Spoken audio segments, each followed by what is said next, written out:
Alors, premièrement, c'est une super question. Baruch Hashem, c'est une question qui est posée par tout le monde. Tout le monde parle de ce sujet. C'est une question logique. Si le Hametz, c'est mal, alors pourquoi on le consomme? Si ça nous fait du mal, pourquoi on le consomme? La réponse, elle est magnifique. En fait, on explique que Pessah, c'est un moment où le juif, il renaît. OK? C'est un nouveau départ. C'est une nouvelle page.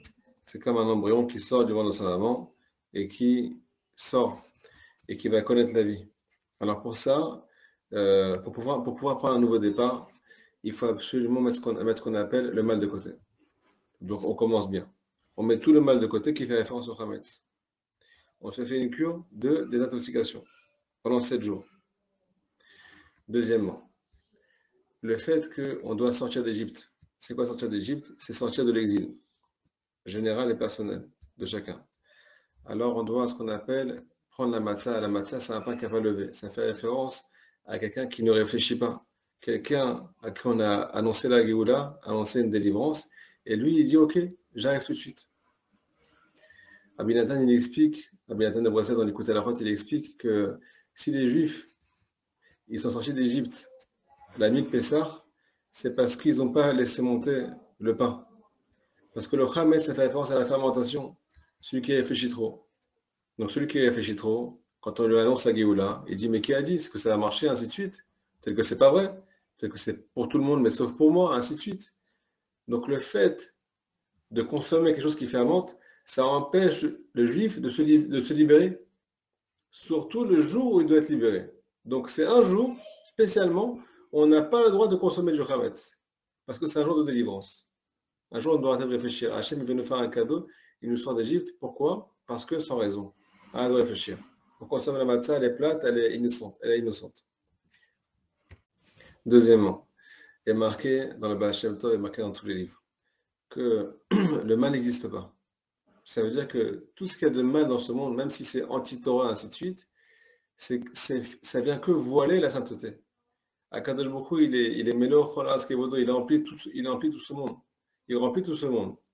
Donc quand on voit du mal, alors il est où Hachem? Il n'existe pas. Non, le mal, il vient cacher la présence d'Hachem.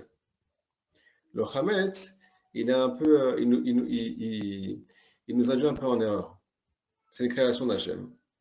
Qui dit créature, dit vient dévoiler son créateur.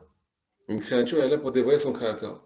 Mais vu que cette créature-là qui s'appelle le juif, ou bien qui s'appelle Hametz, tout au long de l'année, alors elle fermente, elle est remplie de ce qu'on appelle, elle pétrit, donc c'est l'acte de nos mains, c'est nous qui agissons sur la pâte, on a malaxé, ainsi de suite, c'est l'œuvre de nos mains, ainsi de suite. Alors on pourrait se tromper, on pourrait oublier de venir dévoiler Hachem, ce qui est le but de la créature, dévoiler son créateur. Ce qui fait référence au Hametz, c'est nous qui agissons. C'est pas Hachem qui agit dans ce monde. Nous, on n'est pas maintenant, entre guillemets, un conduit pour dévoiler la lumière d'Hachem. C'est nous la lumière. C'est ça le Hametz. C'est moi, c'est la Yishut, c'est la Gahava. À Pessah, on vient remettre le Hametz à sa place. On vient dévoiler que la créature est là que pour dévoiler son créateur et pour rien d'autre. Donc quand on vient mettre le Hametz de côté pendant 7 jours, pardon, on vient redonner sa place véritable, même au Hametz. Ça veut dire que pendant tout le long de l'année, quand on va consommer du Hametz, on ne va plus être attaqué par cette erreur, que la créature n'est pas là que pour dévoiler son créateur. Elle est là pour dire oui, c'est moi qui ai ramené l'argent, c'est moi qui réussi, c'est moi qui fais tout, ainsi de suite. Non, c'est Hachem, tout c'est Hachem. Sauf que maintenant, à Pessah, c'est le moment le plus messougal pour se rappeler de cette chose-là. C'est la sortie d'Égypte. On se rappelle que tout est dirigé par Akadosh Baruch Hu. Rabbi Nathan dit que c'est la nuit, on dévoile la Hashgacha d'Hachem dans ce monde. C'est pour ça qu'on sort d'Égypte. Quand c'est qu'un homme il sort de son exil, c'est quand il comprend que c'est qu'une créature et qu'il dévoile que son créateur et qu'il n'a rien à faire d'autre dans ce monde.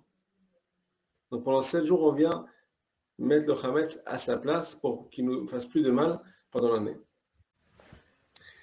Troisièmement, le fait de consommer de la matzah pendant Pessah, alors là, on est dans le temps, ok, c'est la période. C'est la période où on consomme la matzah qui fait référence au pain de la Emouna, au pain de la guérison, ça va ensemble. Il faut savoir que la Torah, elle est au-dessus du temps.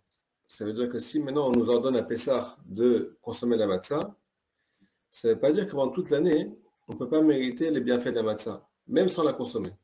Ce n'est pas une image, attention, hein. C'est les choses à leur source. Nous, on consomme de façon matérielle dans ce monde la matzah, mais la matzah, elle a une source spirituelle. Cette source spirituelle, elle s'appelle, selon Rabbi Nachman de Breslev, jette ta façon de penser à la poubelle. Quoi qu'il arrive, un juif qui a fauté, alors il est embrouillé dans sa vie. Ça lui brouille les pistes. La faute, elle brouille les pistes à une personne. Donc maintenant, si un juif il est conscient que automatiquement, chacun il a son petit passé, il a son petit vécu, ainsi de suite, alors chez lui, les pistes elles sont brouillées. Donc comment il va avoir normalement la vie? Comment il va chercher le bien chez les gens? Comment il va arriver à se connecter à Dieu malgré le fait qu'il s'est égaré? Comment il va arriver à retrouver son chemin malgré que les pistes sont brouillées?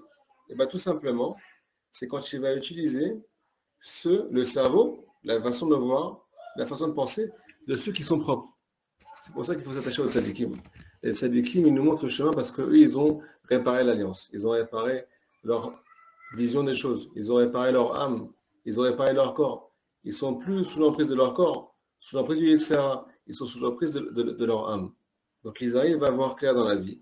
Si on s'attache à leurs enseignements et qu'on les applique avec la matzah, sans réfléchir, de façon fidèle et de façon méticuleuse, alors on peut arriver à retrouver Akadosh Baruch Hu dans ce monde. Donc en deux mots, la matzah tout au long de l'année, c'est quoi? C'est jeter tous ces a priori, toute sa façon de voir, tout en sachant que c'est pas mauvais pour nous, c'est que bon pour nous. On peut arriver que à des meilleures choses.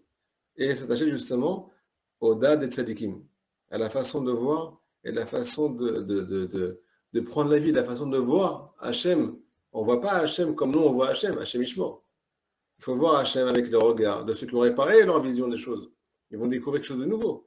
Un Dieu aimant, ainsi de suite. Il faut regarder la Torah avec le regard des tzadikim. Il y a marqué que celui qui n'a pas le mérite de bien percevoir la Torah, alors elle devient un poison. Pareil, il faut regarder à soi-même, et ainsi de suite.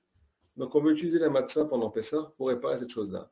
Pendant toute l'année, celui qui étudie et qui s'attache à ces enseignements qui font aussi référence à la matzah, alors il peut aussi arriver à cette lumière, cette ségoula.